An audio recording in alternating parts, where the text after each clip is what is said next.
¿Me escuchan bien? Sí. Ahora sí que... Bueno, buenas tardes a todos. Muchas gracias a Renata por la invitación. Y bueno, qué gusto que el quórum sea tan amplio. Para los que no me conocen, bueno, soy muy hablador, aparte de que hablo bastante fuerte. Entonces, en vista de que vamos un poquito atrasados, me voy a permitir leer un poco más de lo que normalmente lo haría, porque sí me interesa que puedan revisar, o más bien reflexionar junto conmigo, estos temas en cuanto a toma de decisiones que tienen que ver más con el quehacer práctico de la profesión. Yo, ante todo, soy un restaurador eminentemente práctico, y bueno, este es un ejemplo de lo que se hace en el taller de pintura de caballete de la coordinación. La ponencia, bueno, se titula ¿reintegrar o no reintegrar? Esa es la cuestión, como lo pueden ver en pantalla, y es en torno a una obra en particular que ahora les voy a tener el placer de presentar. Esto, ¿para acá o para allá? Uy, perdón,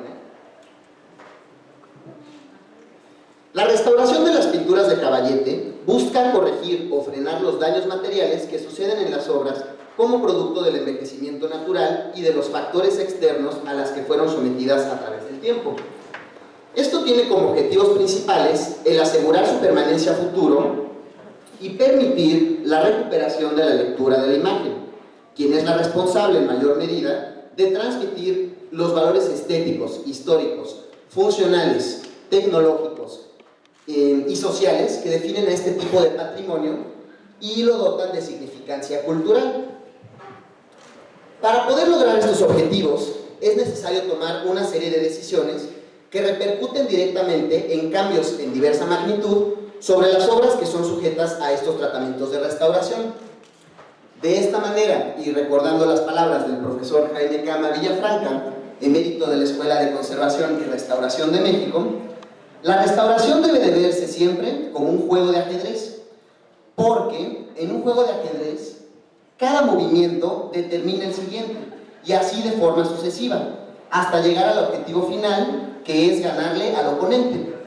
De esta manera, en la restauración, cada tratamiento supone la realización de otro tratamiento, y así de manera sucesiva. Y si no se contempla esto desde un inicio, no se puede dar solución al problema de base, que es, en este caso, ganarle la batalla al tiempo. Los cambios en las pinturas de caballete se producen en un inicio como consecuencia del envejecimiento natural y del deterioro de los materiales que las componen, dando como resultado una obra con un aspecto y estado diferentes al original. La restauración deberá buscar entonces, parafraseando a otro de los pilares de la disciplina, el belga Paul Philippot, establecer el equilibrio asequible entre el aspecto actual de los materiales originales y lo que pudo haber sido su aspecto original. Aquí hay un poco unas fotos para que no se me aburra. Ahora bien, es importante mencionar que los cambios también se pueden producir de manera intencional como consecuencia de la restauración de las obras. El pretender, y esto es muy importante, no hacer cambios supondría el no intervenir las pinturas de caballete, y de manera extensa podría mencionar cualquier tipo de patrimonio cultural. Sin embargo, es posible que con los procesos aplicados se puedan producir cambios de manera involuntaria o imprevista, como consecuencia de procesos técnicos que puedan llegar a afectar de manera negativa y muchas veces irreversible a las obras así intervenidas. Ahora van a ver una de las apoteosis de la reintegración, cortesía de mi maestra Cristina Noguera. La reintegración, justamente, es uno de esos procesos técnicos en la restauración con los que se pueden producir mayores cambios en el aspecto de las obras. Es por esta razón, que suele ser un tema polémico en cualquier tipo de objeto cultural, pasando muchas veces desapercibido cuando el resultado es adecuado, o bien siendo presa del escarnio público cuando se aplica de manera indebida. Para el caso de las pinturas de Caballete, en donde el componente visual de la obra es el que le da su razón de ser, la discusión previa a la toma de decisiones resulta tan crucial como su ejecución técnica, adquiriendo una mayor relevancia antes, durante y después de la intervención. De manera general, existen convenciones, no necesariamente escritas, que los restauradores especializados en este tipo de bienes culturales consideramos ante la posibilidad o imposibilidad de reintegrar los faltantes de estratos en alguna pintura. En términos generales, se dice que si la imagen presenta faltantes que en conjunto alcancen el 30% o más del total, la imagen no se considera reintegrable, aun cuando exista evidencia documental, gráfica o fotográfica que pudiera apoyar las intervenciones. Sin embargo, hay varias excepciones que toman en consideración otros valores intrínsecos, su uso y contexto, para justificar intervenciones pictóricas en obras con pérdidas incluso mayores a dicho porcentaje. Y aquí pueden ustedes observar un par de ejemplos bastante conocidos en el gremio, bueno, quizá más el de la izquierda, que es el retablo de ánimas de Santuario Mapete, que para los que no sepan la historia, se quemó durante su historicidad la imagen central, pero al ser una obra de culto, y bueno, por varias circunstancias más que no voy a abundar por el tiempo, se decidió restituir la imagen perdida. Fue una labor que realizó la Escuela de Conservación, la ENCRIM, y en el caso de la imagen de la derecha, es una obra que se recuperó después de un peritaje de la PGR. La obra estaba, como pudieron ver, hecha añicos, pero de igual forma era de suma importancia para su comunidad y se intervino de esta manera en la coordinación de conservación. Entonces, ¿cómo tomar las decisiones para las intervenciones pictóricas de obras con grandes extensiones de pérdida? Pues en principio, debe de considerarse que la restauración de cualquier objeto cultural deriva de las necesidades propias de la obra a intervenir, de acuerdo a las siguientes nociones. En principio está el reconocimiento y valoración de las instancias presentes, estética, histórica, tecnológica, social y aquellas que se puedan incluir, que determinan cuál o cuáles pueden tener un mayor peso en la obra a intervenir. De igual forma, el estado de conservación actual, el contexto en el que se encuentre la obra, ya sea de contexto religioso, civil, museístico, y de esto hay varios tipos de museos, privado, etc. Y finalmente, bueno, no están en orden de importancia, pero finalmente la diapositiva, su uso y funciones actuales o que vayan a tener a futuro. Para el caso concreto del proceso de reintegración, deben de considerarse además los preceptos que al respecto se han publicado en documentos que regulan y dan sustento al quehacer de nuestra disciplina, enfatizando aquellos que versan sobre la reversibilidad, la denotación tanto visual como material y la famosa mínima intervención de la obra, que restringe el proceso a aquellas áreas que puedan afectar de manera negativa la lectura de la imagen. Y bueno, es así como en el taller de la coordinación nos enfrentamos a este tipo de problemáticas de manera cotidiana, discutiendo cada caso de forma particular, pero a la vez colectiva, con el objetivo de respetar al máximo aquellos valores que dotan a cada obra de su significancia cultural. Y ahora vamos a conocer, o bueno, les voy a dar a conocer el caso de la Virgen de Guadalupe de Huacinapín, en Baja California Sur, que como pueden ver ustedes en pantalla, se trata de una pintura, bueno, no ven la pintura aún, la mantengo de sorpresa, pero se trata de una pintura de factura anónima y que se ubica temporalmente hacia fines del 17, principios del 18, que proviene de esta pequeña visión, que como pueden ver no queda más que la barda, en una región bastante remota de Baja California Sur. La obra llegó al taller con un severo daño que en principio se atribuyó al huracán Odín, que azotó la península de Baja California en septiembre de 2014, y que fue gracias a este evento siniestro que la obra pudo ingresar como parte del seguro a las instalaciones de la coordinación. Ahora bien, este fenómeno tuvo inmediatas repercusiones en el estado de conservación, pero una vez que se analizó la problemática material de la obra, se determinó que esta había sido ocasionada por una suma de factores acumulados con el tiempo, que tenían que ver con su particular técnica de fractura, al tratarse de una obra hecha al temple, de cola en específico, la pérdida y consecuente falta de soporte auxiliar o bastidor, como pueden ver en la imagen de mi izquierda, y el hecho de que no poseía un lugar adecuado para su exhibición o resguardo.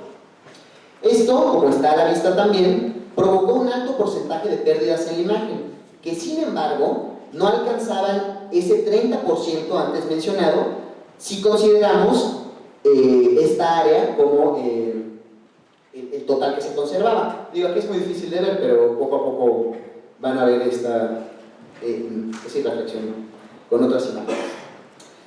Por otro lado, la imagen poseía un altísimo valor espiritual para la comunidad, mismo que se extendía a otras comunidades del estado que acudían de manera recurrente y piadosa a la población de Huasinapí para su veneración. Eso nos hizo preguntarnos de manera inmediata: ¿reintegrar o no reintegrar? Tomando casos similares como los que hemos revisado brevemente en las diapositivas anteriores, tomamos como referencia para la toma de decisiones las que, dada la magnitud y el tipo de pérdidas de capa pictórica, aunado al hecho de que estábamos frente a una de las representaciones mejor documentadas y con mayor información con las que se puede contar en la República Mexicana, había suficientes elementos para justificar hasta cierto punto la reintegración de la obra, contribuyendo, junto con su estabilización material, a la conservación de tan importante objeto cultural. Sin embargo, existieron dos limitantes de importancia para la aceptación de esta propuesta, la propuesta de su reintegración. Por un lado, las consideraciones antes mencionadas no tenían en cuenta que la obra había perdido toda la periferia. Como consecuencia de la falta de su bastidor original. Si bien esto podría llegar a considerarse reintegrable, entre comillas, dado el tipo de faltantes que suponía intervenir, que en general estaremos hablando de fondo, algunos elementos de algunas decoraciones, etc., al sumar esta parte que se tendría que intervenir con los daños que alcanzaban el 30% de la imagen que estamos viendo, superaba ya un 40% del total hipotético de la imagen. Claro que es hipótesis porque a ciencia cierta no es posible saber pues cuál era su dimensión original, ¿no? Pero bueno, esto sería lo que antes habíamos dicho como aceptable. Ahora, la segunda limitante, y definitivamente la que cobró mayor importancia para la toma de decisiones, fue que la propia comunidad había pedido que su obra no cambiara de aspecto, pues de lo contrario ya no podrían atribuirle la misma veneración que hasta ahora había gozado, pues en palabras de la comunidad ya no sería su obra. ¿Qué hacer entonces con la premisa antes mencionada de que cualquier restauración supone cambios en una obra? Y más importante, ¿cómo garantizar la estabilidad a largo plazo de los materiales que la componen sin considerar un tratamiento, nuevamente, entre comillas, integral de restauración? Las soluciones se fueron presentando en el camino y como solo me quedan 5 minutos, vamos a verlas de manera rápida. En principio, lo que se hizo fue estabilizar los estratos pictóricos, porque esto se tenía que hacer sí o sí. Para este proceso se utilizó un mucílago natural llamado Funori, que como pueden ver dio unos resultados maravillosos tras la aplicación subsecuente mediante velados. Posteriormente a esto, pues se decidió reentelar la obra porque así sola no podía montarse. Entonces, con el criterio de compatibilidad se tomó la decisión de emplear la técnica de la cola pasta. Aquí pueden ver el proceso. Y bueno, esto resultó algo bastante satisfactorio para su estabilización. Ahora bien, como muchos deben de saber, el procedimiento incorpora humedad. Entonces, para anticipar cualquier posible desprendimiento, se colocó al mismo tiempo un velado con funori, que es el que están viendo en la pasada. Un velado con funori para que todo el sistema se case al mismo tiempo. Ahora bien, las consecuencias de aplicaciones que dimos dieron como resultado la acumulación de fibras de papel japonés y de material de consolidación en superficie, lo cual, pues, por obvias razones no podía dejarse en apariencia. Esto nos llevó también a cambiar en posteriores tratamientos el empleo de papel japonés a non-woven, que es un material que, gracias a los inventores, no deja fibra. Pero bueno, entonces se tuvo que desarrollar un proceso de limpieza en la capa pictórica. Y la gran sorpresa que llevamos fue que muchos de los faltantes que en un principio habíamos considerado en la capa pictórica no eran más que acumulación excesiva de mugre, que el propio proceso de consolidación ayudó a soltar. Bueno, esta era la sorpresa, pero ya me bueno, lo que hicimos fue, además, echar mano de técnicas que no normalmente se utilizan en restauración de pintura de caballete, dadas las características de la obra que se nos exigía y que, bueno, teníamos que mantener. Y en este caso, está la sorpresa, decidimos coser como textil arqueológico toda la periferia de la obra, que, bueno, se ve bastante salvaje, pero tomamos la decisión gracias a que prácticamente no había capa pictórica en los bordes, y si la había, el tipo de puntada seleccionada nos permitía aumentar o disminuir el espacio para respetar la posible escamita que de repente se encontrara. Entonces esto nos garantiza la estabilización de la intervención, pero también de la obra, porque es muy común en este tipo de tratamientos de contacto que la periferia se desprenda, por lo que normalmente se tensa al ras de la obra. Pero si se hacía de esta manera, lo que haríamos era perder la evidencia de que la obra había tenido una modificación durante su historicidad, ¿no? Negando parte también del valor que habíamos considerado.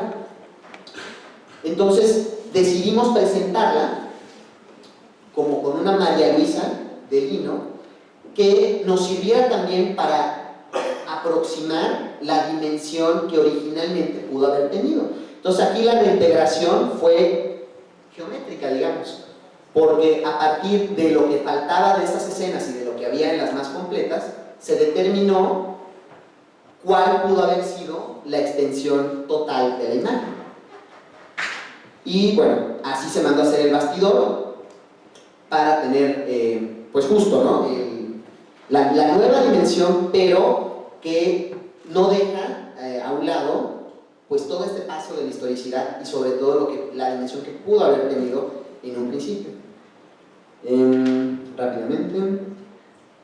Bueno, como pueden ver, la intervención prácticamente nos dejaba de lado la necesidad de reintegración, porque la lectura estaba totalmente recuperada y, he de confesar, lo único que sí hicimos fue integrar aquellas manchas del textil original que no coincidían con el tono de la tela de rentelado, justo para que funcionara con una especie de tinta neutra, lo cual nos funcionó también de maravilla.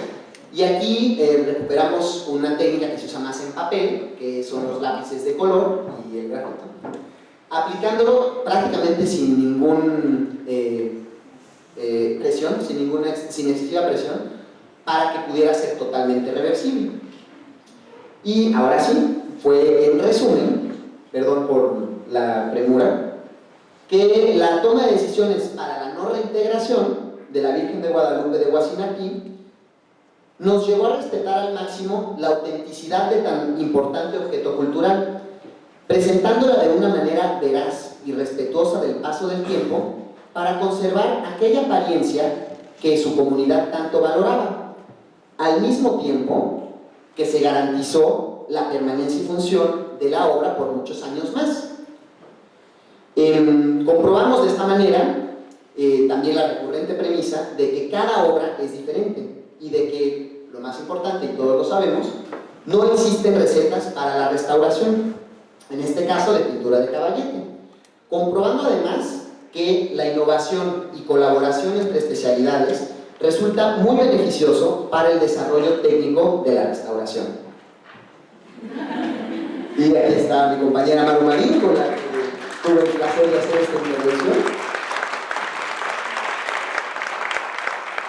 Y el crédito de la semana, muchas gracias.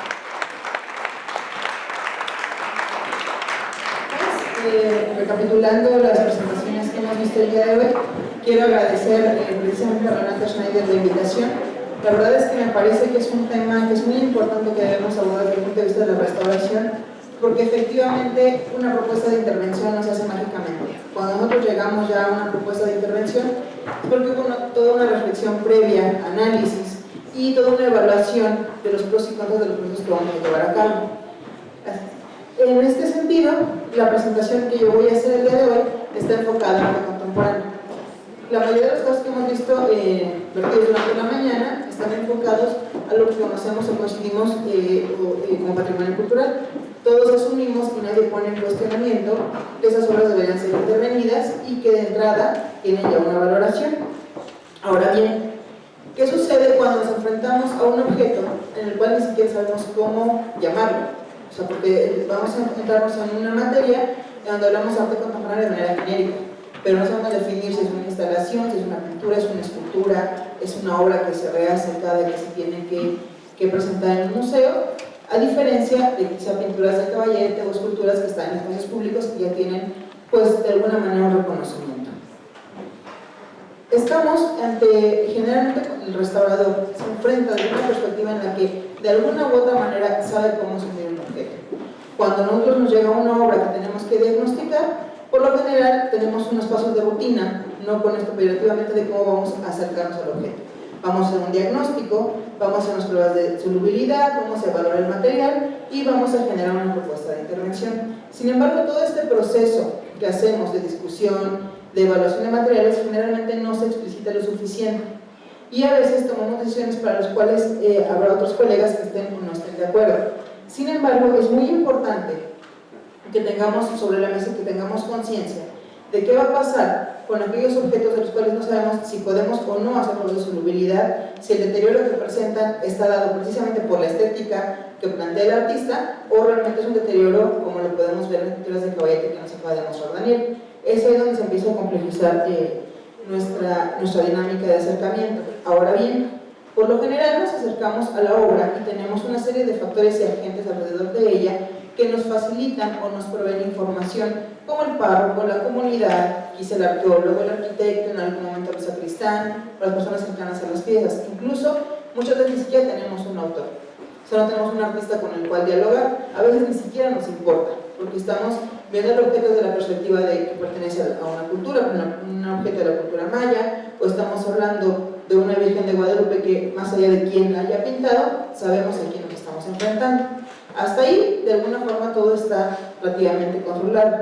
Aquí el punto es cuando nos enfrentamos a un objeto que empieza a poner sobre la mesa y empieza a tambalear, en donde ya no nos dicen que es el único objeto, que este objeto puede ser repetido, que este objeto incluso tiene que destruirse una vez que termine la exposición del mismo, en donde un museo nos dice que tenemos que enviar un video del momento de destrucción. Entonces, suena contradictorio como restaurador, y bueno, me estás diciendo que tengo que grabar rompiendo esa pieza para certificar que no estoy yo duplicando una obra, empieza a ser como un choque de trenes en nuestra cabeza, ¿no? Y toda la parte de teoría y de práctica se nos revienta en la cara porque uno entonces ya no está hablando de la mínima intervención, ya no estamos acercándonos a un objeto en el cual la estabilidad física es la parte medular del objeto.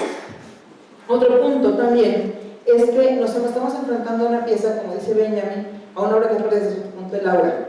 ¿No? Es una obra muy reciente, una obra que quizá no comprendemos cómo está manufacturada, ni el para qué está manufacturada, en qué se está basando, y los casos que hemos estado viendo y los casos que quizá nos enfrentemos de manera cotidiana, de alguna forma sabemos cómo actuar, sabemos cómo resolver, si es de papel, si es una escultura policromada, si es de Caballete, o sea, todo este bagaje que tenemos desde nuestra formación es medular para después enfrentarnos a un objeto que va a poner en tela de juicio y nos va a poner de alguna manera sobre una balanza todo lo que aprendimos en la academia.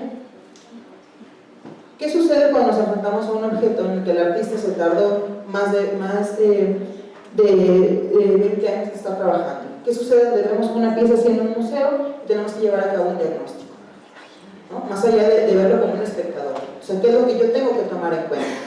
Donde también tengo un artista vivo que tiene un punto de opinión. Hace rato hablábamos de que hasta qué punto, y la pregunta que se me lleva, hasta qué punto yo puedo como darle paso y dejar entrar al artista. Pues sépanse que legalmente tiene más peso que nosotros, entonces ahí es un punto bien curioso. Hablaban en la mañana justo esta parte de humildad y de acercamiento, y la verdad es que estoy convencida de que cuando uno se acerca a cualquier tipo de objeto, desde el punto de vista de la restauración, uno no sabe todo. Y también se vale decir, la verdad no sé qué hacer, no sé cómo asumir este objeto, y no al revés, no de, claro, porque ya sé qué hacer, no voy a sacar el objeto. Aquí nos vamos a enfrentar a un objeto en donde el deterioro es parte de la estética de la obra. Esta obra es una obra de Gabriel de la Mora, que se llama Granizo, es un artista muy metódico, en donde esta obra, las craqueladuras que presenta están dadas toda conciencia.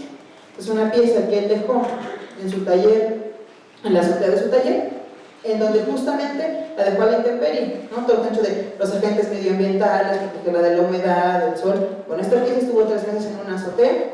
Esta pieza se retiró una vez que granizó sumamente fuerte en 2013, y todas estas craqueladuras concéntricas son parte de la obra. Entonces, creo que sería grave pensar que voy a usar un termosellador y voy a devolver a plano, ¿no? Depende de lo que estamos haciendo, y es una pintura de caballete. O sea, a nivel de objeto no es tan difícil de comprender como la obra de Pumas que acabamos de ver. O también, ¿qué pasa cuando entramos a un museo y vemos una caja de zapatos? Mucha gente podría pensar que esto es como una tomada de pelo, pero es una de las piezas icónicas del arte de los 90. O sea, Gabriel Orozco presenta esto en una bienal, y él incluso cuenta como anécdota que antes de que la pieza fuera exhibida, de que se abriera la Bienal de Venecia en el 93, la gente de limpieza retiró en varias ocasiones la caja, porque decían esto, pues a quién deja una caja de zapatos en medio de la galería, y se volvió casi como anecdótico, pero la realidad es que es una estética del vacío. O sea, nos vamos a enfrentar a un objeto que nos va a exigir más de nosotros mismos. Es decir, todos los objetos que hemos estado viendo, todo el patrimonio con el que trabajamos, pues hacemos una investigación, nos acercamos a comprender que la comunidad le interesa que mantenga cierta estética, que esa pieza es relevante para la representación de un momento histórico, pero aquí también tenemos que enfrentarnos a otra serie de información con la que quizá no estemos tan familiarizados. O sea, si a mí me dicen, oye, esta es la caja de zapatos, haz un diagnóstico, ¿no? ¿O qué proceso de intervención vamos a hacer? O no te preocupes, nada más hacer registro porque esa pieza se tira a la basura y en la siguiente cuestión ponemos otra. Entonces te cuestionas de, bueno, ¿y entonces yo qué hago aquí? ¿No? O sea, ¿qué papel empiezo yo a jugar como restaurador frente a obras que nos empiezan a poner en tela de juicio, empiezan a cuestionar nuestro propio quehacer? Somos una disciplina muy matérica, o sea, en la mayoría de las cosas trabajamos con obras materiales más tangibles. Hablamos de esta parte de significados y esta parte conceptual está dada directamente en la materia, pero va a haber momentos en que solo trabajemos con esa parte etérea, en donde no haya una materia que vayamos a tener que manipular y que conservar. Entonces ahí es donde se empieza a poner interesante. O cuando vamos a una feria, digo, aprovechando que vienen las ferias en unas semanas, dense una vuelta a MACO, a ACME, todas las ferias de arte contemporáneo, y vean si en realidad es interesante y está divertido de yo quería con eso. O sea, cuando yo veo una pieza como esto, ok, es un ladrillo, quizás esto lo puedo yo trabajar, pero cuando me enfrento a una instalación que parte del proceso, todo el mundo come un algodón de azúcar. La pieza se activa a partir de ese algodón de azúcar y la pieza se crea a partir de ese algodón que queda pegado en las paredes. O sea, ¿cómo registro? ¿Cómo hago una descripción formal de eso? ¿Qué técnica le pongo? ¿Cómo hago una ficha? Es ahí donde empezamos donde empezamos a tomar una serie de decisiones de los alcances que va a tomar mi acción. Entonces, todos los principios y la normativa teórica de la que hemos estado hablando, que sustentan la parte teórica de nuestro quehacer, e incluso la parte práctica, no por eso dejamos de hacer algún ejercicio práctico de intervención, empezamos a cuestionar cuál va a ser el alcance. Hace rato bien comentaban, bueno, esto es una serie de pasos que va a dar acción a otros. Aquí lo curioso es que muchas veces el que yo haga un proceso no solamente me va a dar paso al que sigue, sino a lo mejor pierdo la pieza en ese paso. O a lo mejor voy totalmente en contra de la intención del artista. Y ahí me empiezo a meter en una bronca legal, porque tengo un artista que empiezo a tener nuevos agentes que pues tengo generalmente al biólogo, al arquitecto, ¿no? A todo el historiador, pero aquí empiezo a tener a un curador, empiezo a tener a un artista, empiezo a tener una viuda del artista, empiezo a tener una serie de permisos legales que empiezan a tener una implicación. Generalmente cuando he platicado con mis colegas, dicen, bueno, el artista ya no puede tocar su obra porque ya la terminó y quién es él, y yo como restaurador digo que ya no la puede tocar. Pues a nivel legal, cualquier restauración se considera una modificación. O sea, nosotros estamos modificando una acción. Entonces el artista, pues con más derecho, por los derechos de autor, tiene derecho a modificarla. Ahí entra otra cuestión que he platicado en otras ocasiones, en otros foros, de quién es el dueño de la pieza. Entonces, ¿cómo yo puedo acercarme? ¿Cómo puedo tomar una clara decisión? Y una decisión consensuada, clara, y que sea digamos, la mejor decisión posible en ese momento, si no alcanzo a comprender a qué me estoy enfrentando. Si yo les pregunto, ¿qué significa la caja de zapatos? Si me había explicado un poco, o los ladrillos que estaban con enciclopedias, difícilmente podría yo acercarme. Ahora bien, ya se acabó. 4 casos, nada más por mencionar. Tenemos un artista, que es uno de los autores del libro, Jeff Koons, que trabaja con esculturas en espacios públicos. Tenemos una figura que además es protagónica. O sea, el artista, por lo general, ya no tenemos ese artista que está oculto, ese artista que es tímido, que ya no existe, porque la mayoría de las obras con las que trabajamos no tienen un artista. Tiene un autor, sí tiene un artista, pero no está vivo. Aquí tenemos a alguien que está vivo y que opina y que puede darnos una directriz, que no por eso tenemos que hacer lo que él diga, pero que sí tenemos que tomarla en cuenta, eso es totalmente cierto. Tenemos obras como la de Gabriel Orozco de La Esquina, que es una serie de bicicletas ensambladas, que si uno entra a un museo es como, pues sí, veo la bicicleta, entiendo que ahí están los rayos, está la cámara, pero no sé qué me está transmitiendo.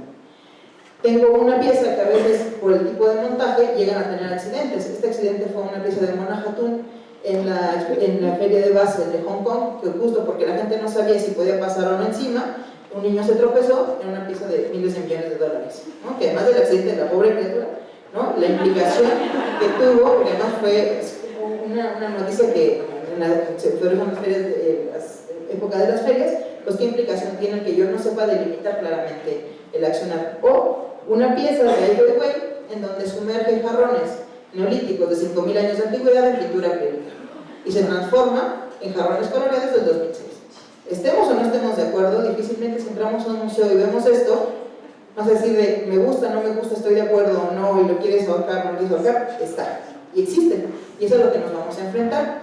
Lo que yo les voy a presentar ahorita es un caso de estudio, en donde justamente había una dinámica compleja y de posiciones encontradas entre el artista y el propietario, que era el museo. Todo lo anterior que les he platicado es para comprender a qué nos estamos enfrentando. O sea, que de repente hay otro sector que dice, bueno, es que es arte contemporáneo, la verdad es que no es tan importante, o sea, se hizo ayer, o sea, ¿a quién le importa? Pues lo curioso es que es un arte que nos está acompañando todo el tiempo, que efectivamente quizá no hemos tenido la suficiente distancia para entenderlo, pero que no podemos hacer caso omiso de él. Y que los museos se están llenando de este tipo de arte y que si queremos enfrentarnos, ya no como restauradores ni como especialistas, simplemente como espectadores, tenemos que empezar a comprenderlo porque es el arte que de aquí a 100 años se produjo en nuestro momento. Entonces sí es un punto bien importante en donde tenemos que conocer, comprender e investigar. Ya no nos es suficiente, o hablo por el caso de los que nos dedicamos a esto, ya no es suficiente lo que aprendimos a nivel material y a nivel de teoría de la restauración, sino tenemos que involucrarnos en otra serie de factores, de disciplinas y de conocimientos para poder llevar a cabo una intervención adecuada. Esta es una caricatura de Pablo Helguera, ¿no? En donde él hace mucha mofa del arte contemporáneo, porque él es parte del arte contemporáneo, ¿no? Entonces, uno soltería hablando de su propuesta artística. Déjenme ver si funciona lo que quiero hacer.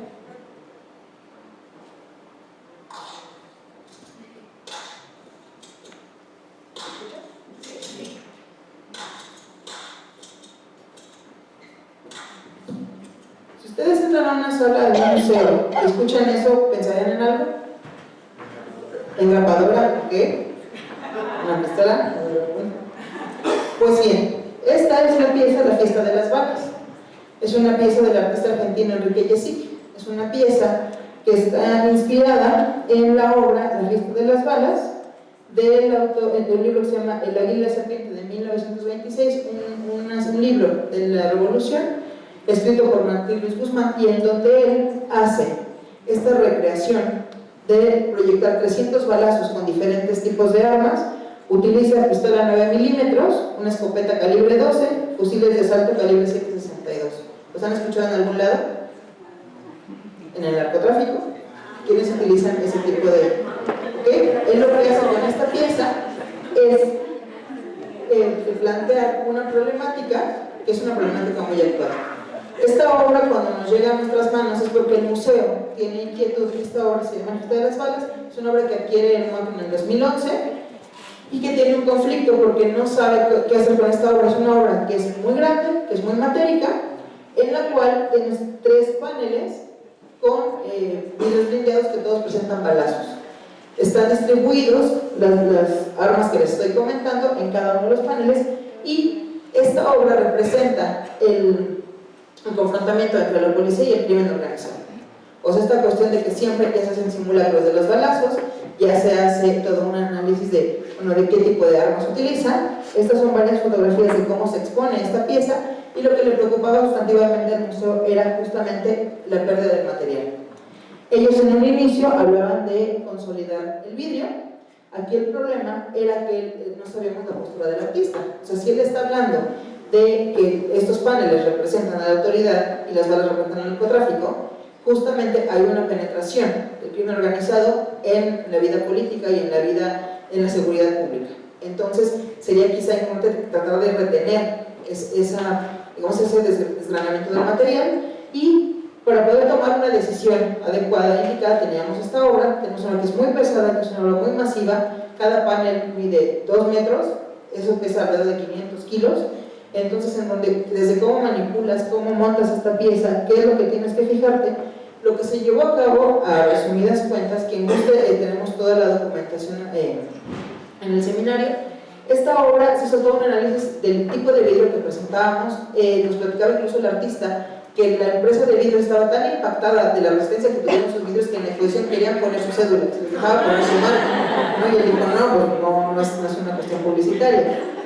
Y entonces lo que hicimos fue hacer todo un análisis y una investigación. Número 1, saber a qué nos estábamos enfrentando como obra, qué representaba esos paneles de vidrios blindados, porque cuando uno entra a esa pieza, si alguien la quiere ver en vivo, se está exponiendo ahorita en el Chopo, en una exposición que es la genealogía del punk, porque es una pieza que va, la instalación acompañada del sonido que les presenté. Ustedes llegan a la pieza y justo cuando se acercan empieza la balacera, entonces la reacción natural es una cuestión de sobrevivencia, ¿no? Entonces teníamos una serie de deterioros dados por la propia manipulación de la obra y otros por la técnica de manufactura, digamos por la balacera en la que estuvo presente, ¿no?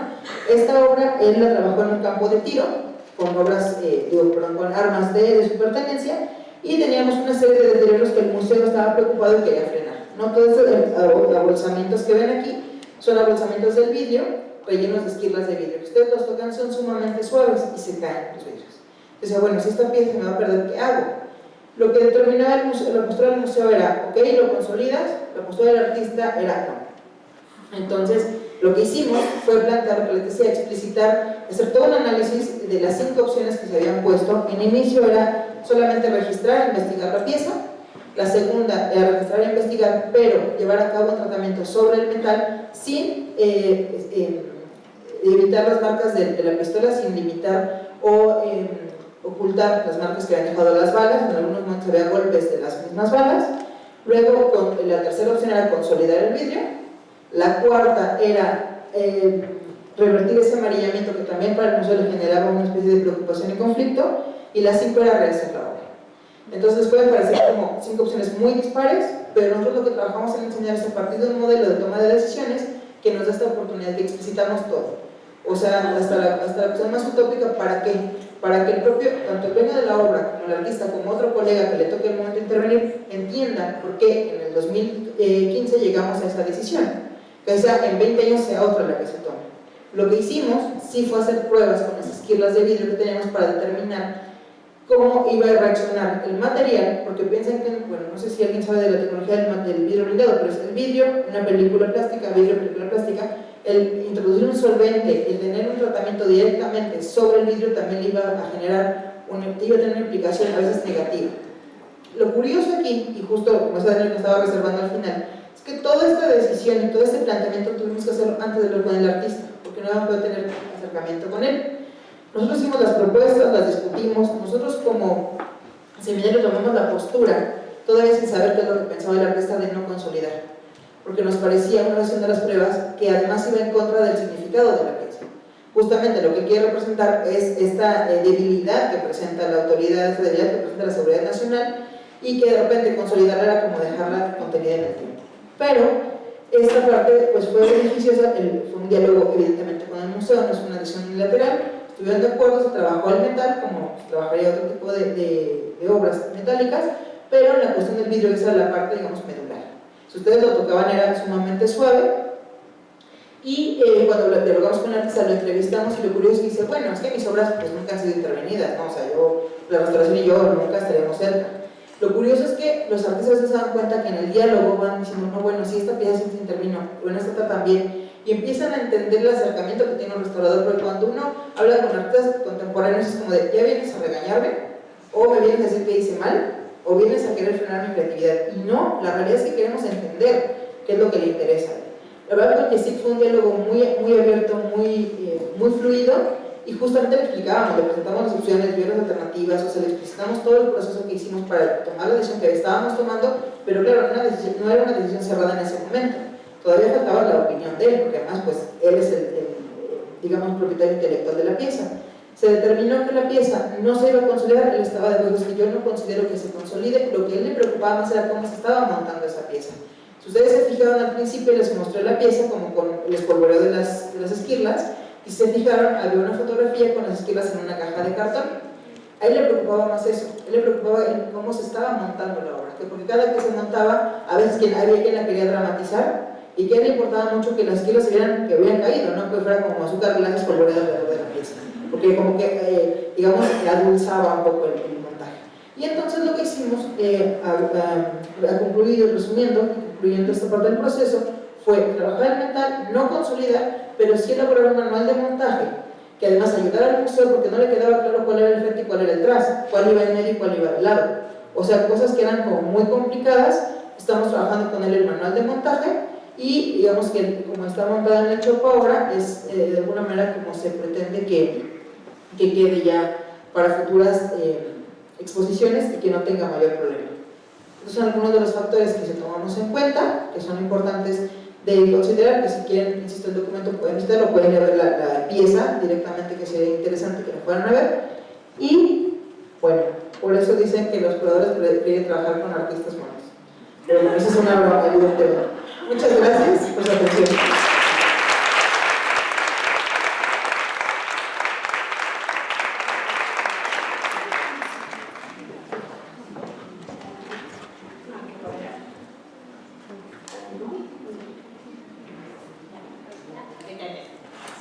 ¿No? Bueno, la intervención del libro de foro 1715, un poco de contexto, se generó a raíz de la necesidad de interés de trabajar por la saga del interior de documentos gráficos de la coordinación.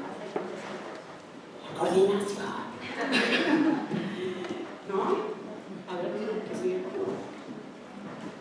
Con base en el oficio de entrada, ¿no?, emitido por el Museo Nacional de Historia, sabemos que este libro de foro ingresó al Departamento de Conservación del Patrimonio Cultural, o en coordinación, por la fecha, ¿no?, en 1973, ¿no?, 15 de octubre.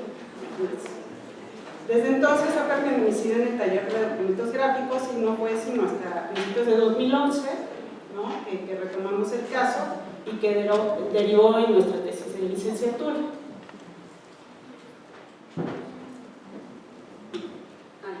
Bueno, yo les voy a platicar un poco de un modelo de toma de decisiones que nos pareció interesante y relevante y que tomamos para esta presentación. Es de Christopher Capel, ya lo mencioné, esta de Isabel Medina.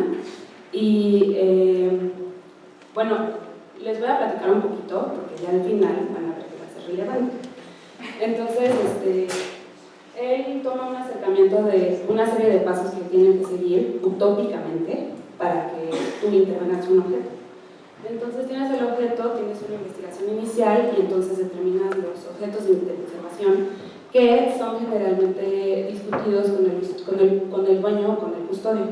Ya teniendo eso, entonces se decide el destino del objeto y puede ser generalmente en el ámbito de la conservación que sea exhibición, almacenamiento o investigación. Si se decide que es investigación, entonces es una documentación, y si está estable o no, entonces ya se va hacia la parte de... si está estable, entonces ya se va a almacenamiento, y en la parte de almacenamiento ya se decide qué otros pasos se tienen que seguir, como por ejemplo, en la parte aquí de record, significa que es una documentación, se hace una propuesta de intervención.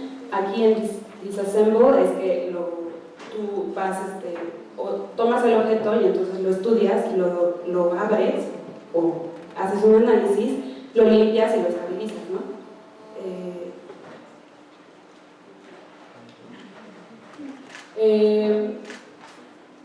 Lo estabilizas, entonces ahí decides si se va a restauración o si se sigue el proceso de volverlo a armar. Haces una documentación completa y el mismo proceso sucede en la parte de exhibición, dependiendo de cuáles son tus objetivos, ¿no? Al final de esto, a grandes rasgos, tienes diferentes tipos de resultados, como hay un objeto conservado, que son los que están hasta abajo, restaurado o estabilizado, que están en exhibición o en almacenamiento. Hay una documentación o una investigación al respecto, que es otro producto, y hay unas recomendaciones de manejo, de almacenamiento o de exhibición.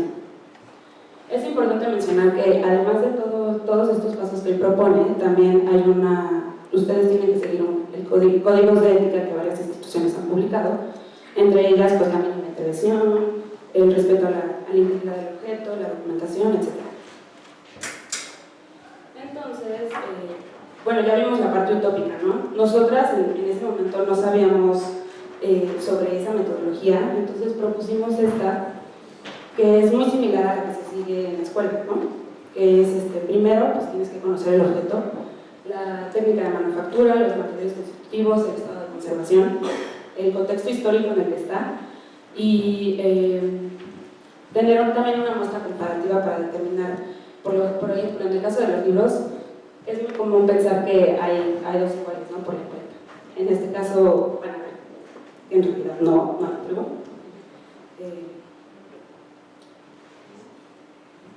bueno, en cuanto a técnica de manufactura, ¿no? Nos enfocamos un poco para el conocimiento del objeto, cuáles eran los materiales constitutivos, el estado de conservación.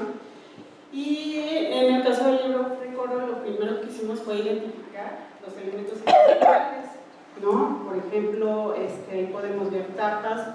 Bueno, hicimos un esquema más o menos de los elementos que identificamos, fueron 9. Tapas, guardas, cuerpo del libro, cabezadas, estructura, elemento, todo eso que ven ahí, ¿no? Dosis, demás. Ya después, registro, ¿no? Diseñamos una ficha de registro para ello, ¿no? Y consultamos otras fichas similares, ¿no? Y le agregamos campos y subcampos, ¿no? De acuerdo a lo que nosotros estábamos buscando, ¿no? Para satisfacer nuestras necesidades de registro. ¿No? Luego, con los datos registrados en la ficha y con la investigación bibliográfica, ¿no? De los elementos estructurales, definimos origen, su uso, su función, y entonces redactamos 9 apartados, ¿no? De los elementos que conforman la encuadernación. De manera paralela, también hicimos el registro de estado de conservación, ¿no? De cada uno de estos elementos para conocer la condición del libro, y con base en todo ello elaboramos una propuesta de intervención, una primera, ¿no? Y en aquel momento se concluyó que el libro de coro pues, era de manufactura local y que además presentaba la propia encuadernación. Bueno, aquí es importante complementar con lo que dijo Pati, que o sea, nosotros definimos que el libro tenía 9 elementos, ¿no? Y de cada elemento lo que hicimos fue decir, esta hoja, por ejemplo, está rota de aquí, tiene una mancha aquí, entonces lo que hicimos fue, de cada elemento definimos todos los detalles del estado de conservación y qué se haría en cada uno. O sea, esa era la propuesta 3. Cada elemento que encontramos, entonces tenía que restaurar o intervenir de tal manera, ¿no? Esta fue nuestra metodología. Si se fijan, son los 3 ejes temáticos que yo ya les había mencionado, pero un poquito más desarrollado. Pati ya les platicó el 1, que es el que ven a la izquierda. Yo les voy a platicar el 2 muy rápidamente, que es el contexto histórico, que es este. Entonces, es un acercamiento, a grosso modo, que es el objeto, que es un libro de coro. Para los que no saben, el libro de coro es como un PowerPoint de la época, porque es un librote donde están los cantos litúrgicos que se seguían, entonces todo un coro iba siguiendo esos cantos litúrgicos en las catedrales o iglesias o capillas, y es una costumbre que se hacía desde el siglo V hasta finales del siglo XIX. Eso, el definir que es un libro de coro, también está definiendo cuál es la función original o para qué fue creado el objeto, ¿no? Hoy en día ya no se utilizan los libros de coro, tristemente. Entonces, cambia su función actual. O sea, hoy en día se ha convertido en un documento de consulta que permite conocer qué se utilizaba en esa época para seguir los cantos litúrgicos, y también es un documento que te dan otro tipo de cosas, ¿no? Como la música de esa época, etc., ¿no? Bueno, al final de este libro de coro en específico había un colofón. Para los que no saben qué es un colofón, es una fórmula final que te dice, que te dan diferentes datos que son relevantes. Como, si se fijan, lo que está en rojito son nombres. Está en latín y dice Antonio Gutiérrez y Miguel Aguilar. Y te da una fecha. ¿Quién fue Miguel Aguilar? Miguel Aguilar es el copista del libro. Es el que copia de unas escrituras y las hace en grandota. Entonces es el que se dedicó a copiar todo el libro, ¿no? Y Miguel Aguilar es el copista. Y Antonio Gutiérrez es el donante, el que pagó por el libro. Entonces por eso está primero, porque él es el que pagó, él es el importante, ¿no? Y tenemos una fecha. Este es el donante, que es el otro libro de coro que encontramos.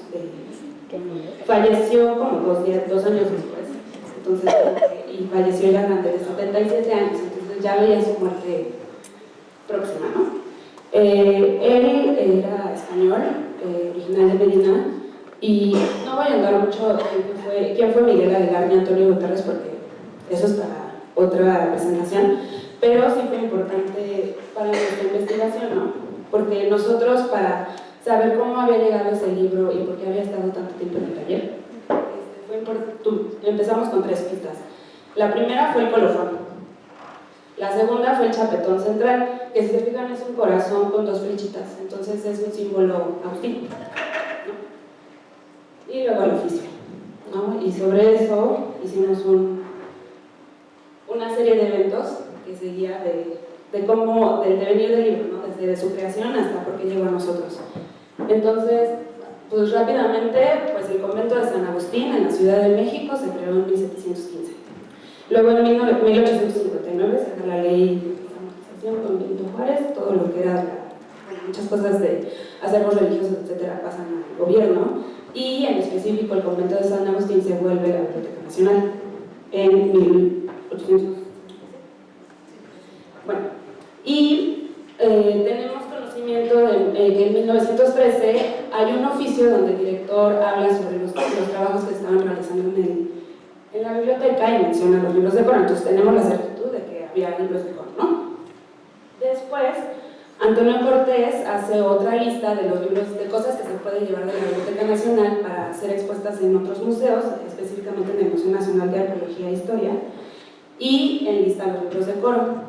Ya si se fueron los libros de coro, no tenemos certitud, pero sí sabemos que se fueron algunos, porque hay otra lista de 37 libros que se van, y quedan 12. Y sabemos que hay 12 porque ya los fuimos a buscar a la Biblioteca Nacional, que ahora está en la UNAM, y ahí están. Y de hecho hay 2 del copista Miguel Aguilar, ¿no? Bueno, luego ya se crea el INAH, y ahí es donde empieza a haber un acomodo de creación de diferentes museos. Entonces mandan algunos libros a Chapultepec, que este libro es del Museo Nacional de Historia de Chapultepec, y otros se van a Antropología y al Virreinato.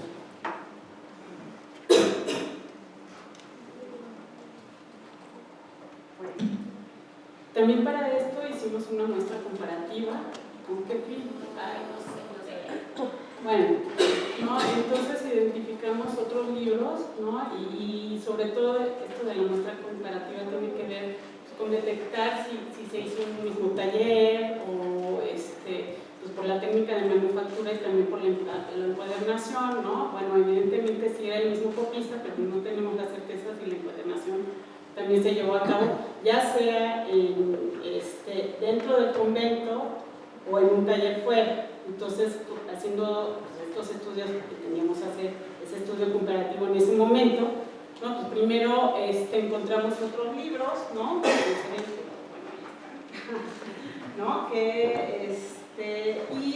identificamos muchos de ellos porque hay una autora, Salgado Ruelas, ¿no? que tiene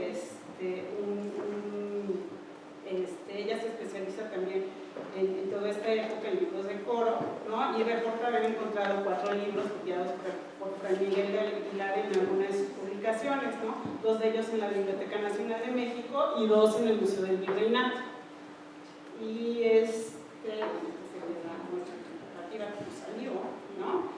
Y en un inicio se contempló el análisis que iba a estar conformado por estos 5 libros, ¿no? En la tabla se muestran ellos. Y todos, también nos dimos cuenta porque todos tenían colofón, ¿no? Y hicimos también un registro, no se nota, ¿no? Pero sí, veamos, ¿no? Y en él pusimos la nomenclatura, la foto de la encuadernación, la del colofón, la primera hoja del cuerpo del libro, la procedencia y el número de inventario, ¿no? Ya pasando, a ver, estos son los de la Biblioteca Nacional. Bueno, no importa, ¿no? Aquí el punto es que solo se pudieron revisar físicamente los de la Biblioteca Nacional porque en el Museo Nacional del Virreinato estaban haciendo trabajos de restauración del inmueble, entonces no pudimos consultarlos. Entonces la muestra comparativa nada más fueron 3, ¿no? Nosotros queríamos más alcances, pero bueno, en ese momento por cuestiones de la tesis, pues nada más los acotamos a 3. Bueno, ya porque nada más nos queda poquito tiempo.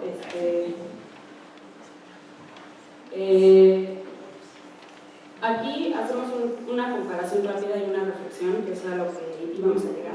O sea, nos pareció importante enseñarles el libro para que ustedes lo valoraran, ¿no? O sea, porque no tiene caso de empezar a discutir sin que ustedes no conozcan el objeto. Entonces, nosotras también nos pusimos a reflexionar de por qué, porque nosotras creamos 3 propuestas de intervención. Una mínima, una super mínima y una como las que ya les habíamos contado, ¿no? Entonces, nos pusimos a pensar por qué habíamos hecho 3 propuestas de intervención y realmente fue porque no hubo una discusión con el custodio ni con el dueño. O sea, no sabíamos bien cuál iba a ser la función original que iba a tener, la función final que iba a tener el libro de coro en el castillo de Chapultepec, ¿no? Esa fue una. La segunda fue que, ya que nos teníamos que poner manos a la obra, al objeto, nos dimos cuenta que estábamos muy confundidas, teníamos falta de experiencia y hicimos una mezcla entre la propuesta 2 y la propuesta 3 y nos empezamos a dar cuenta que otros factores que teníamos muchísima presión de es que este libro lleva 45 años en el taller y no puede ser que lo vayan a regresar igual, o sea, que no lo hayan tocado y que no le hayan hecho nada, ¿no?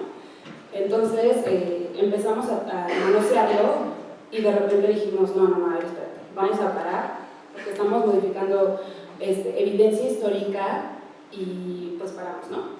Y después dijimos, bueno, vamos a intentar otra vez hacer esa discusión con el custodio, con el museo y entablamos cuáles van a ser las funciones actuales y cuáles son los objetivos de la conservación, pero aún así, pues todavía hay cosas que no nos quedan muy claras, ¿no?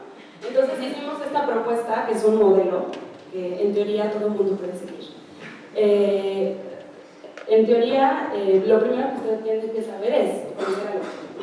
O sea, qué fue lo que ya expusimos, el contexto histórico, la función original, la actual, cuál es la relación con la sociedad, etc. Todo eso te conlleva a revalorizar el objeto, que generalmente se tiene que hacer con el custodio o con el dueño, porque si no, no tiene ningún sentido, ¿no? Esto lleva a los objetivos de la conservación que tienes que recordarlos durante todo el proceso de intervención, porque luego te emocionas y no fijas límites, ¿no? Y obviamente la experiencia es súper importante, pero y el buen juicio también es importante y la ética, pero ahí es un poco lo que comentaba Isabel Medina, que la experiencia pues la tienes conforme los años y también el juicio crítico. Entonces los restauradores que acaban de salir, pues ¿cómo le hacen para tener eso, ¿no? Entonces los códigos de ética yo creo que son y este tipo de modelos pueden ser un norte para más o menos tú delimitarte y tú formar tus propios límites. ¿Qué es un minuto? Bueno, ya nada más para terminar, hay dos códigos, bueno, dentro de los códigos de ética, ¿verdad?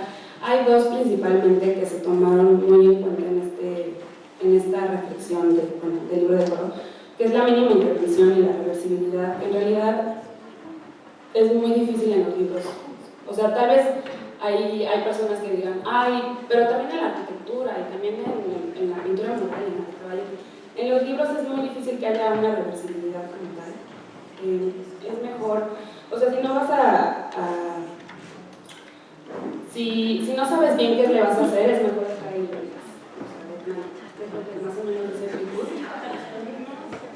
O sea, si no tienes bien claro, o si no vas a fundamentar bien tu intervención, mejor dejas el libro en paz, le haces una cajita y no.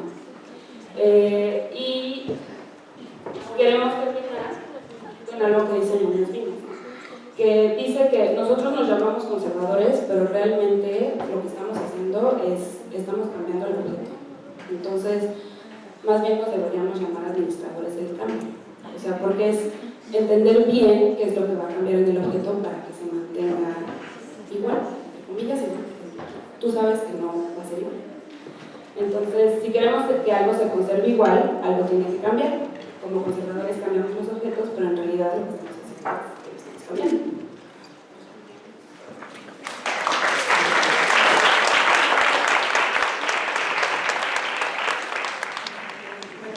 Nos vamos a unir a las felicitaciones y agradecimientos de que nos hayan podido esta brillante idea y también que estén aquí muertos de hambre, cansados y deseosos de escucharnos, porque si no ya se hubieran salido, ¿verdad? Entonces vamos a intentar que esto sea como un poco ameno, bueno, no un poco, que sea ameno y porque es bien interesante este proyecto, es bien bonito.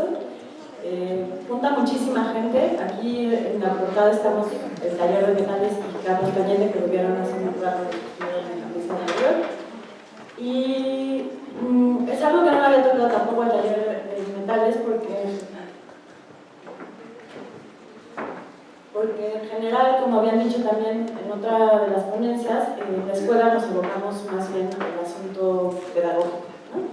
Y tuvimos la oportunidad porque se robaron unas campanas, tristemente, en septiembre del 2014.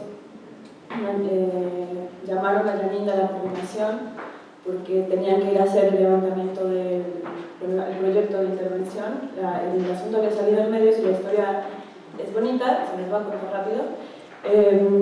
Se roban las campanas y el padre hace un llamado en los medios, en YouTube, y gracias al video de YouTube que tenía cuando yo lo vi, que ya se habían recuperado 64 vistas, seguramente 10 fueron de Janine y otra era la mía, no la había visto mucha gente, ahorita ya tiene como 800, y a partir de eso, 2 días después llaman a la PGR diciendo que habían encontrado un bulto en la carretera, ¿no?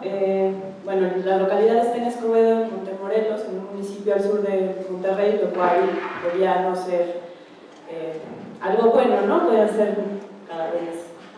Entonces encuentran así las campanas y se las llevan al Centro INA Nuevo León. El Centro INA Nuevo León le habla a la coordinación contacta a Janine va a Monterrey. Esto tiene un poco de importancia por lo que hemos discutido aquí, ¿no? Porque en realidad no conocíamos la comunidad. O sea, se establece el proyecto y empieza toda la gestión administrativa que se tiene que hacer cuando nosotros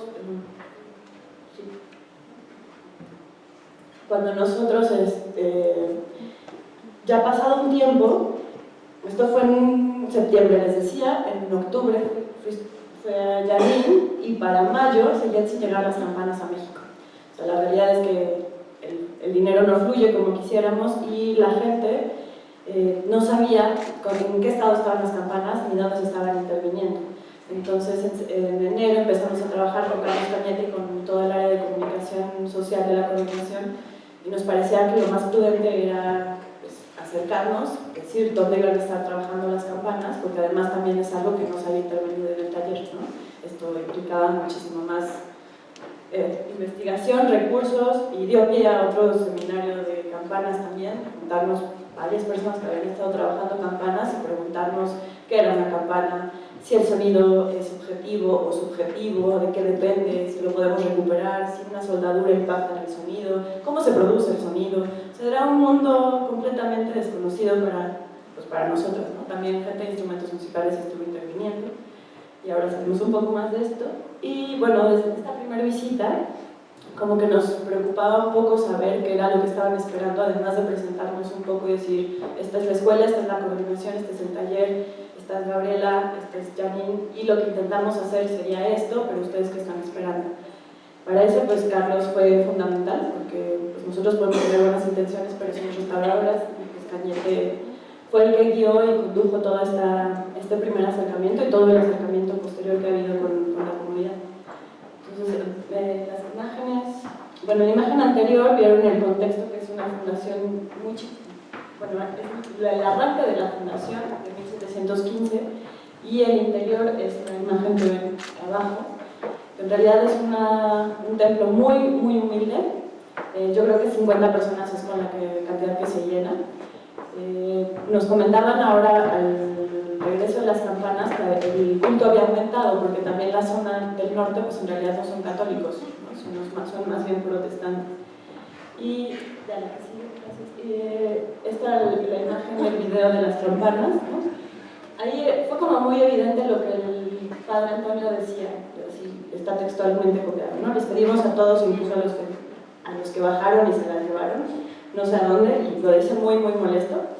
Les pedimos en el nombre de Dios que no las vendan, que no las negocien, que las regresen porque tienen un valor histórico. Ya ahí, como antes de ir, ya teníamos una pista de la importancia de los objetos, pero como ustedes vieron, estaban trozadas las campanas, ni siquiera se encontraban en un 100% los fragmentos, porque la realidad es que las habían cortado para venderlas en el kilo, y recuperamos 60% de uno y 40% de la otra. Entonces, ¿sí? En la primera visita que fuimos no tuvimos tanta acogida como las subsecuentes, pero les preguntamos cuáles eran las expectativas y lo que estaban esperando y nos decían que las campanas sonaban. Ahora, esto es como muy curioso porque decían que por un lado, en corto a mí me dijeron que una de ellas ya no sonaba, pero cuando le preguntamos en general, todos nos dijeron que sí estaban sonando. Después también dijeron que otros especialistas habían dicho que ya no las tocaran. Y tiene un poco de sentido, porque si ustedes vieron la imagen de la portada, en realidad están las 3 campanas y 2 ya estaban fragmentadas. Incluso la que sigue sonando, que es la central, que está en otra imagen ahorita, más adelante van a ver, también le falta un fragmento. Entonces ya cuando acabaron las pláticas, se me acerca un señor y me dice, aquí hay otro fragmento y nos gustaría incorporarlo, ¿no? O sea, como que si hay como una apropiación de los objetos donde sí los están cuidando. Entonces, entendiendo que les importaba que sonaran y que fueran las mismas piezas, teníamos ya pues, bastantes más problemas que al principio. Bueno, y esto nos llevó a plantearnos el objetivo de la intervención, que usualmente nosotros establecemos los objetivos desde los objetos. En este caso nos pareció que lo más importante no eran los objetos, que los objetos eran unas herramientas para la comunicación en la comunidad, tal cual. Entonces, pues nuestro objetivo fue que la comunidad recuperara sus objetos sonoros, que los pudiera volver a usar y que al mismo tiempo los fragmentos que habíamos encontrado incompletos se pudieran reintegrar formalmente y los pudieran recuperar, porque era otra cosa que les importaba mucho, que pudieran recuperar lo que habían perdido, no solo que pudieran otra vez tener objetos que sonar, sino que lo que habían perdido lo recuperaran. Y eso nos llevó a considerar varias cosas. Esta es la imagen que les decía Gaby. Usualmente aquí estaban las 3 campanas, una a cada lado de esta central, y ven, esto no es la forma oficial de una campana, aquí les falta todo este pedazo. Y pues sí, según nos contaba Gaby, lo seguían haciendo sonar, y pues había mucha expectativa de parte de la comunidad de cómo íbamos a resolver el problema. Nosotros estábamos igual de expectantes. Bueno, entonces ya íbamos hacia el siguiente punto, conocíamos el contexto a grandes rasgos y las exigencias de la intervención. Entonces iba un poco más allá de la mínima intervención y el respeto al original porque teníamos la mirada de la comunidad en sí. Así que empezamos a pensar, lo que nos están exigiendo ellos es recuperar los fragmentos originales, reconstruir la forma y recuperar la función sonora. Ellos evidentemente lo dijeron como queremos que suene, ¿no? Y esto nos llevó también a una serie de discusiones con gente que trabaja instrumentos musicales porque pensábamos, bueno, queremos que suene, pero nos importa mucho que suene como sonaban antes las campanas. Y la verdad es que fue una discusión muy interesante con gente de la acústica, con los instrumentos musicales y bueno, entre nosotros también, porque decíamos, estas campanas llevaban rotas por lo menos más de 30 años, entonces es probable que nadie recuerde cómo sonaban y el que suenen de una forma concreta no es tan importante como el hecho de que suenen y que puedan ser ocupadas para comunicarse. Entonces eso nos resolvió algunos problemas y bueno, eso ya era un avance. Estuvimos pensando también en que bueno, los fragmentos estaban todos completamente separados, había faltantes importantes y pensamos, bueno, si no los reintegramos y nada más se los devolvemos en pedacitos, es probable que terminen en un museo y ellos estaban molestísimos, ellos no querían que volvieran a Monterrey, los querían en su comunidad. Y pues bueno, santo que no es visto no es adorado, la capilla tiene muchos problemas de seguridad, el día que fuimos a entregarla se cayó una puerta. Entonces, pues insisto, santo que no es visto no es adorado, pero seguimos considerando la mínima intervención, cómo reconstituimos esto sin que sea tan invasivo, porque la verdad es que en algún momento por mi mente, no por la del resto del equipo, cruzó fundir los pedazos que faltaban y soldarlos, porque dije, así lo pueden volver a usar y nos sale un poquito más barato, pero la verdad es que no resolvía todos los problemas. Y bueno, nos fuimos siguiendo también asuntos sobre ética de la conservación y revisamos cartas acerca de cómo haríamos para hacer una reintegración formal y pues intentar revertir en la medida de lo posible todo lo que había pasado con el deterioro. Y así llegamos hasta estos puntos. ¿Cuáles eran las opciones de tratamiento, las que se nos iban ocurriendo, las que fuimos consultando con especialistas principalmente de España?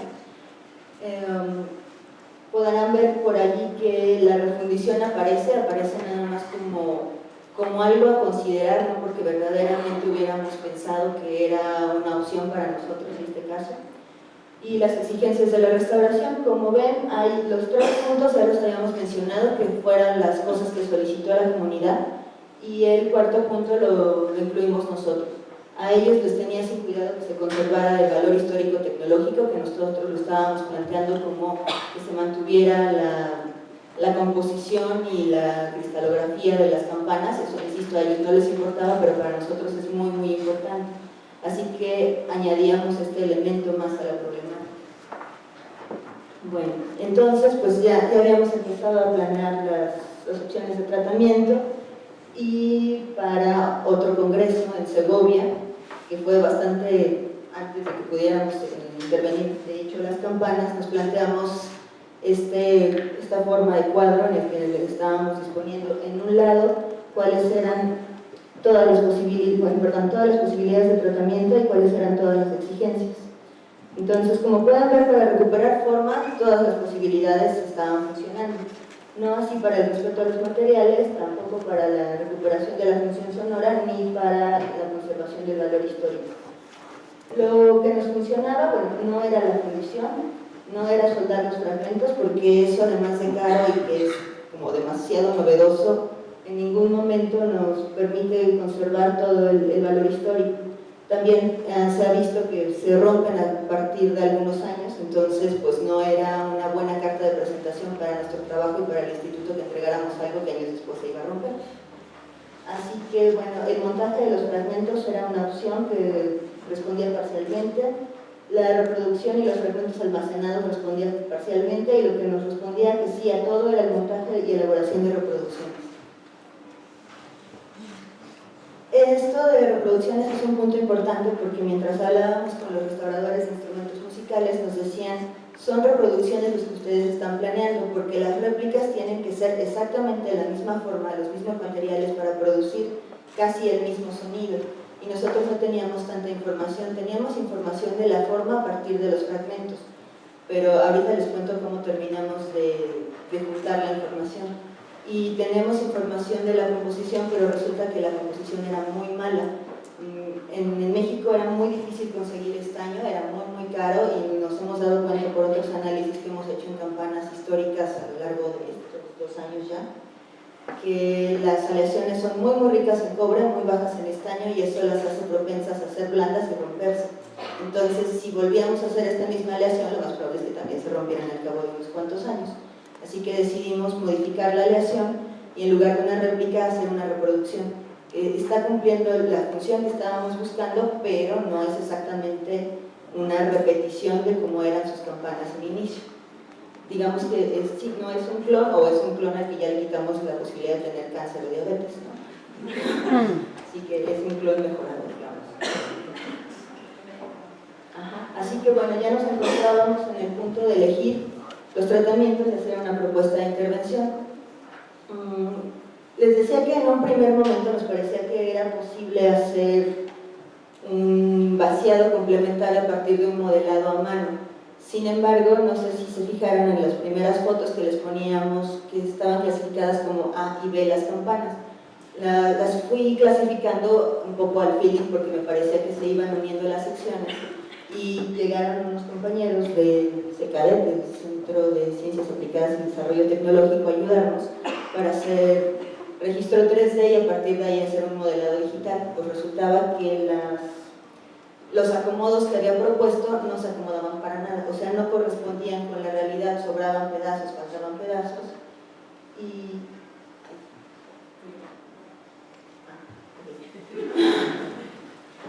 esta es parte del proceso de registro digital. Seguramente ustedes ya lo conocen en la coordinación, la luz estructurada, el láser. Y pues bueno, no voy a hablar mucho en esto porque es el cómo, no el por qué o el para qué. Y pues bueno, ya que tuvieron todas las secciones escaneadas y pudieran montarlas en una imagen, esto es lo que les decía, simplemente no cuadraban. Y entonces, al no cuadrar, pues agradecimos muchísimo cuando los ingenieros hicieron esto. Nos dicen: es que todas las campanas son el sólido de una revolución. Si ustedes tienen un perfil, a partir de ese pueden generar toda la forma. Y con esa forma ya se acomodaron todos los fragmentos y pudieron casar correctamente. Así que creemos que el acomodo que tenemos es lo más cercano a lo que idealmente habría sido en un inicio de la campana. Y pues bueno, entonces ya se tuvo el sólido de la revolución, se tuvo el acomodo correcto, y ahora sí tenemos la A y B separadas de forma adecuada. Las volvimos a reclasificar, obviamente. Y pues bueno, con eso ya se pudieron generar los modelos de los faltantes, bueno, de las reposiciones de faltantes. Y pues bueno, ahí están viendo cuáles son los modelos digitales tal cual para después poderlos imprimir. Y aquí no quiero ser una magdalena, pero como les decía Gaby, las campanas se las robaron en febrero de 2014, nosotros solicitamos recursos de seguros en 2015 y supuestamente iban a llegar en febrero de 2015, las campanas llegaron en junio cuando la escuela financió el traslado, en octubre empezó a llegar el dinero y nos lo quitaron en noviembre, porque ya no podíamos ejercerlo, entonces empezó a fluir nuevamente en octubre del año pasado. Durante todo este tiempo pues tuvimos que hacer algunos malabares institucionales por los que agradecemos infinitamente a todas las administraciones de la coordinación, de la escuela y de los centros SINA del Norte, para finalmente poder imprimir y reunir las piezas de forma adecuada. Aquí les estoy mostrando un poco de manera presumida la impresora digital de manufactura aditiva de CECADET, que es como el tamaño de un cuarto pequeño, y entonces se pueden imprimir cosas como de este tamaño, ¿no? Bastante grandes, y pues de todo el ancho de la campana.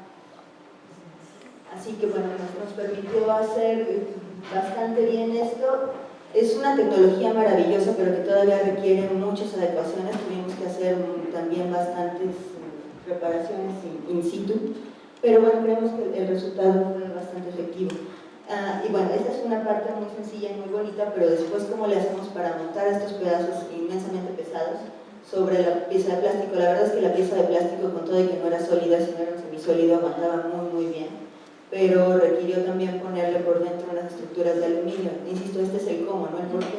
Pero, pues bueno, después de algunos sufrimientos también generados por disponer del dinero a último minuto, pues pudieron lograrse. Aquí tenemos unas imágenes de la limpieza, el antes y el después. Estas son las piezas con compresiones todavía de tierra y este es el después. Y pues las pruebas de reintegración cromática y formal, porque ahí ya están colocándose las pastas sobre las reintegraciones formales y cómo íbamos a lograr el resultado. Aquí tendremos que agradecer infinitamente el trabajo de Roxana Ríos, que empezó como tesista y terminó contratada, por fortuna, y bueno, ahí pueden ver el avance del trabajo, en donde toda esta sección de abajo es el faltante recuperado. Y bueno, también las coronas de las campanas todas eran nuevas, todas fueron hechas a partir de manufactura aditiva. Y pues bueno, ya estaríamos pensando aquí en la conclusión de nuestra toma de decisiones, porque pues ya estábamos ejecutando los tratamientos, decidimos hacer la reintegración formal y las reproducciones, y aquí ponemos 2 campanas, pero en realidad la comunidad recuperó 4 campanas, porque pues bueno, tuvieron sus campanas que estaban en pedazos ya reintegradas. Sí alcanzan a ver que hubo muchas deformaciones de la fractura, las cortaron con sierra pero no eran tan hábiles, así que terminaron con mazos, entonces hubo mucha deformación y no intentamos siquiera devolverlas al plano porque corrían el riesgo de romperse. Y también nos pareció importante que se mantuvieran estas huellas del deterioro, porque las campanas se volvieron mucho más importantes a partir del robo, y de hecho la comunidad se empezó a reconocer en el mapa por el robo y porque estaba constantemente en las noticias por esto. Así que pues bueno, es parte de su vida. Ahí de nuevo, las cajas en las que se transportaron hasta Montemorelos se volvieron después sus cajas de exhibición, cosa que nos gustó mucho también trabajar con museógrafos. En este caso trabajamos con gente del Museo del Virreinato y con nuestro ingeniero metalúrgico de cabecera, Ángel García. Y pues bueno, esta es una bonita imagen de la entrega. El padre Cerda, que al principio vieron en una foto del video muy molesto, estaba extasiado de que finalmente había recuperado sus campanas, y no sus como de él, sino de su comunidad. Entonces toda la comunidad estuvo combinada y bueno, hicieron una fiesta, nos dieron extraordinaria comida. Y bueno, estas fueron las reproducciones que están reponiendo el sonido. Desafortunadamente pues tampoco teníamos mucho dinero para quedarnos más tiempo, las entregamos el día de la patrona, que es la iglesia de la Inmaculada Concepción, entonces era el día de la Inmaculada, y pues bueno, nos dijeron que las van a subir y las van a tocar, pero todavía no resolvían un problema, y es que están muy preocupados por la seguridad. Entonces pensaban ponerles varios candados, pero no sé si los candados funcionen completamente. De todas formas tenemos el plan de regresar, porque un punto que nos faltó en la toma de decisiones es que, bueno, no es tanto que nos faltara, sino que creemos que a partir de este momento en que entregamos las campanas se abre un nuevo punto, que es la evaluación, y eso nos marca a otros problemas nuevos completamente más amplios. Incluso pues me gustaría terminar agradeciendo pues a todos los que nos ayudaron, principalmente al padre Cerda, y haciendo el comercial para el Congreso de Conservación de Campanas Sonoras del 24 y 25 de agosto en la Escuela Nacional de Conservación, porque nos dimos cuenta que esta es una problemática maravillosa de la que conocemos muy poquito. Entonces, si todos podemos ir conociendo más, pues será mucho mejor. Gracias.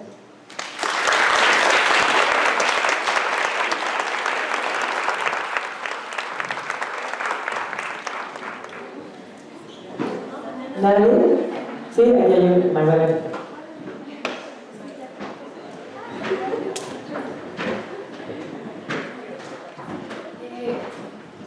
Empiezo con una pregunta para Alicia, para que sea esto más rápido y definido.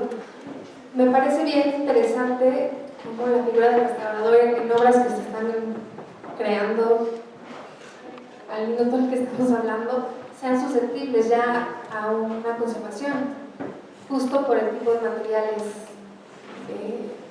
sobre los que se hace, ¿no? Y por distintos significados. Pero, ¿cuál es tu visión ahora como restauradora de estar prácticamente, ellos están terminando de producir y el restaurador empieza a actuar, porque estamos muy acostumbrados a esta distancia, ¿no? Entonces, ¿cómo percibes tu papel ahora en este como círculo creativo que está en la vorágine?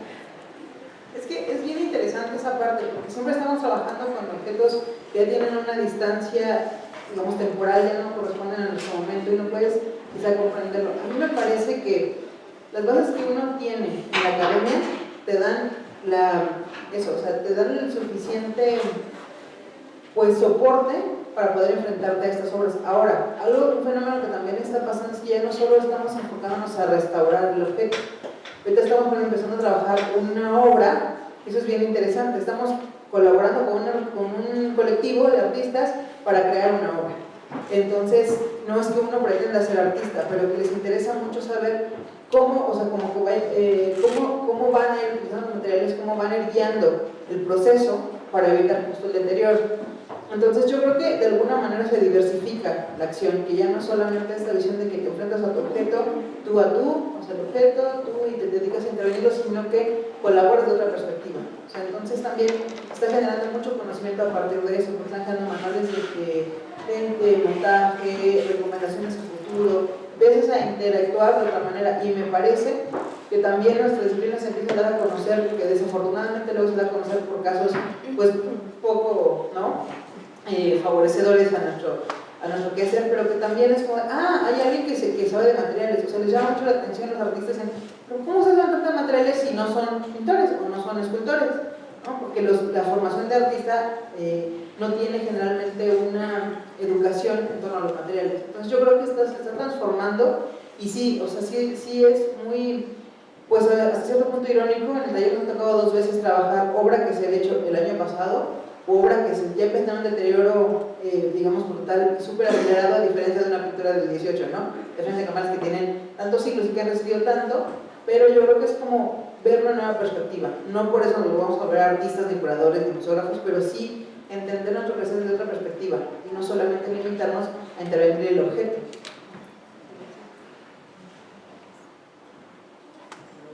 ¿Alguna otra pregunta?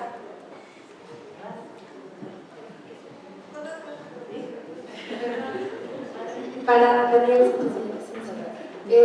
pensando en esta idea de cómo titulaste tu ponencia, aludiendo a la reintegración cromática, que finalmente es un término que usamos muchísimo, ¿no?, para la pintura de caballete, y después de ver el resultado que obtuviste, ¿pondrías un poco en juego el término de reintegración cromática a quizás solo llamarlo integración? Pues, de hecho,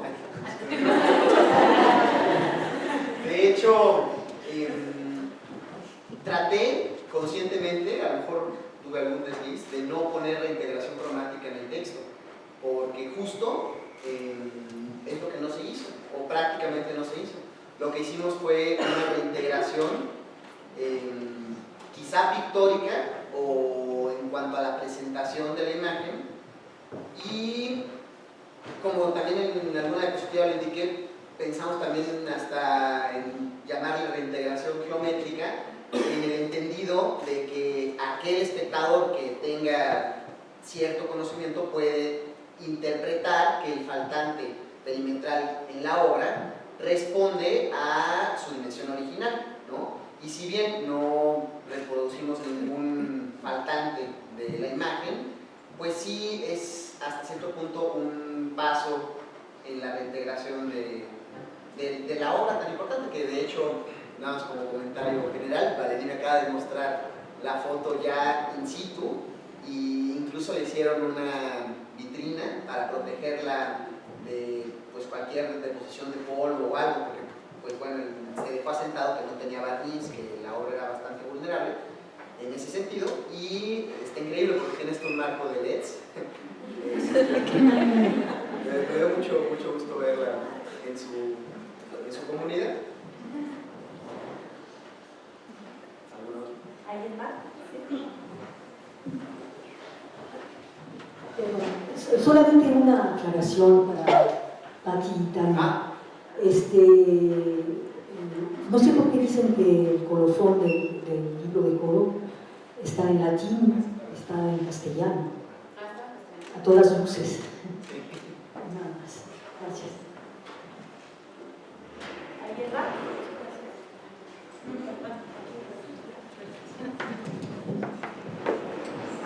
Pues muchas gracias y muchas gracias a los ponentes de la mesa y los esperamos mañana. Mañana el día es un poquito más cortito, así que no vamos a salir tan tarde y tan hambrientos. Muchas gracias. Hasta luego.